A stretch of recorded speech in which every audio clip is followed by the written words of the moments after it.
Hey, what's up, YouTube? I got a question for y'all. Is it dumb for a man to ask the question, how to be a man? I used to think so. You probably do too. But you'd be surprised to know just how many people, including me, wish the things I'm about to tell you today were told to me a long time ago. Now, if you're ready to learn how to be a man and level up your life, stay tuned and let's get into it. What's up, y'all? I'm Nate, and I make videos on building the man from the inside out.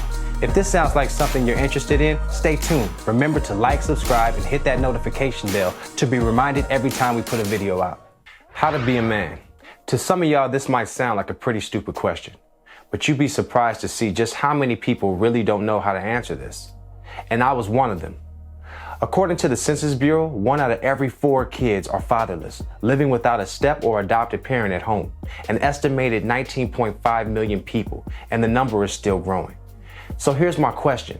As someone who comes from a broken home, watching both my parents struggle to make ends meet, how many parents actually have the time to guide their children? When there are way too many immediate things to address, like having to provide food and clothing on one income. This affects both boys and girls, but for the sake of this video, I'll be addressing from the men's perspective. Meanwhile, the young man is still becoming an adult man, shaped by the media and his classmates. Now that kid is in the world struggling to find his place, hit by every negative thing you can think of, in the attempt to break him down. He was never taught what to expect, so when it hit him hard.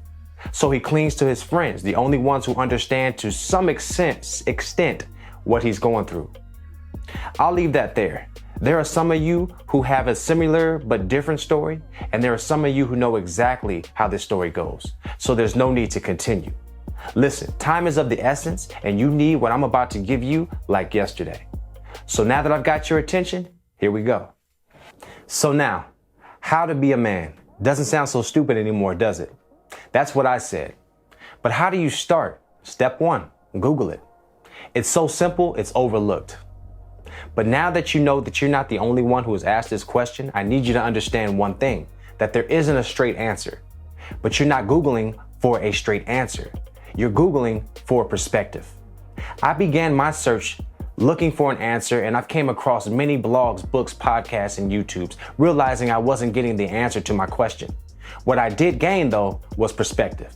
Principles and rules to live by if I wanted my situation to change. Now, I will say the author's opinions were similar, extremely similar, but different, because although we seem to be in one place, we see the world differently from where we stand. Hence, perspectives. There's a scripture in the Bible that says, "Seek and you will find." How do you find something you're not looking for? Perspective. This has been my all-time favorite word for the last 3 years because it has shown me my path is not like someone else's, and it's up to me to find the clues to put them together based on the desire in my heart. Gain perspective from the great people before you, learn from their mistakes, and become a student of yourself. Okay, so what does a man mean to you? This question is especially important because it implies you get to choose. No one tells you. You do the research, you come up with the answers for that question. Some answers may be on the lines of, I think a man is tough, and you wouldn't be wrong. The only problem is, define your definition of being tough. The first thing we think about when we think about being tough is physically. The next thing we think about when we think about being tough is tough enough to take care of ourselves in the event of a confrontation. But we never think of being tough mentally, which in my experience is the toughest thing to do. Second thing we probably say is a ladies' man. Someone is popular with the ladies. Someone who is popular with the ladies. Again, you wouldn't be wrong. The only problem would be define popular with the ladies. Your answer may go like this: someone who has the gift of gab and is able to sleep with whomever he wants to. It's an honest answer, and our society seems more and more to encourage that behavior via advertisements. But ask yourself, is a man, in your opinion, reckless? Now, we already discussed the fatherless statistics. How about the 2021 statistics that say there were an estimated 374 million new infections? If there was a man that I admired but was consistently exposed to those infections, it would have a major effect on how I see him from that standpoint, because when we're thinking of the ideal man, subconsciously he's perfected. In a sense, a man who falls into these types of categories shows signs of weakness, in my opinion. With this scenario, most of us tend to stop at the point of just sleeping with the girl, not the consequences. But as I learned, a man thinks things through, beginning to end, and controls his day, allowing his day not to control him. meaning he's careful in his every move. We must learn to dig deeper and think beyond the outside man. Moving forward, a lot of successful people admit to following a model, someone who they admire to be like to help them get to where they want to get to by showing them how to avoid the mistakes made by exposing you to the paths they've taken to making them successful and admired. Who would you like to model? If you're anything like me, you've watched a ton of movies growing up, and the first thing that may come to your mind when you think of this question would be, most likely be an actor you admire. I was a big fan of Will Smith because he was a ladies' man. He was always clean cut and in shape, and I've always wanted my future to resemble that. To this day, I admire his particular styles of clothing, especially in Bad Boys. There was an outfit in part 2 specifically that caught my eye. You know the outfit, the one with the Air Force Ones, the white on whites. I've watched The Fresh Prince of Bel-Air religiously, and I believe subconsciously a lot of what I thought a man to be, he was. But as I now understand, we are all more taken by the characteristics of these artists or actors, I should say, in these movies.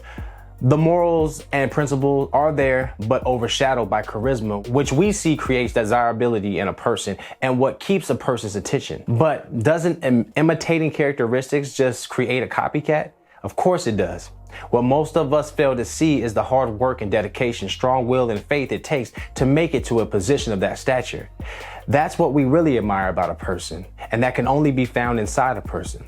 So the answer is clear. It is what's inside of a person that counts. Whatever goes on inside of a man is mirrored outside of the man for the world to see. And that's an important fact to remember. So when you choose a person to model, choose him based on his principles and morals, judging him by the fruits he produces. Instead of looking at him, look in him. By doing that, you can see what it will take for you to manifest your own purpose. Is there something holding you back?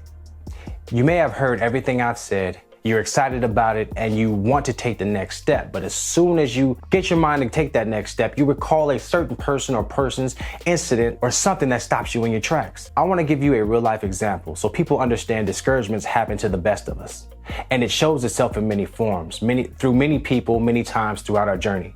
Here is a few examples of common setbacks and how to overcome them. My first example, family.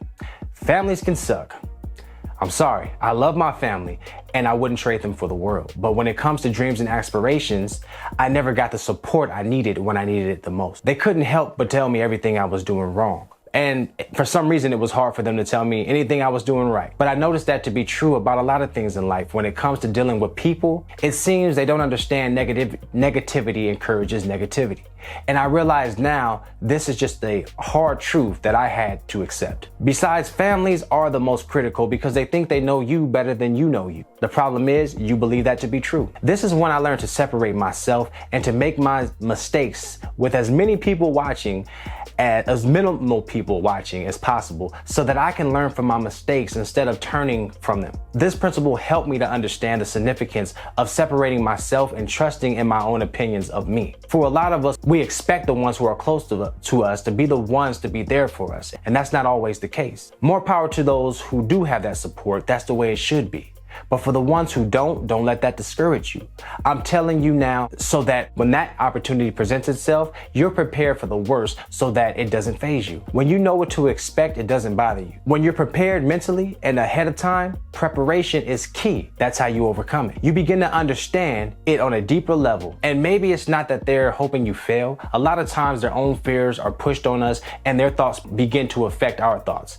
I've experienced that a few times in my life. This is why a lot of successful entrepreneurs and millionaires are speaking out, telling you to surround yourself with like-minded minds. They understand that our environment plays a big part in shaping us, whether we know it or not. You are who you spend most of your time with. Remember that. Example 2, friends. When you're ready to grow up and mature and take on life to better yourself, the most common thing that happens to you is you begin to lose friends.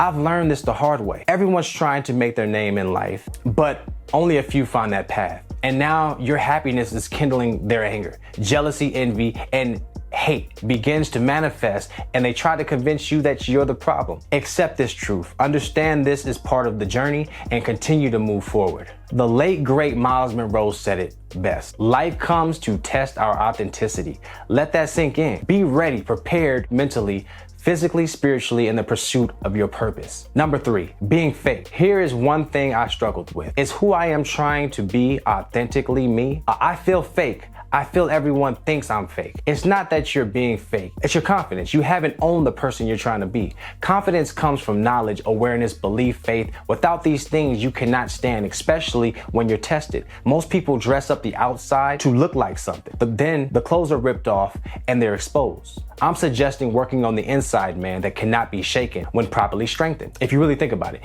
it makes perfect sense. Books like Think and Grow Rich talk a lot about how powerful our thoughts are, and I found this to be true. For a deeper look into this topic, check out our link below to order this book. Example 4, church. Now this one really hits home for me because it is so easy to fall into this trap time and time again. This is for my believers. I believe we have it the toughest because many churches are basically preaching conformity, saying that we should think and move exactly like our church. At least that's how I experienced it. And it couldn't be far more from the truth.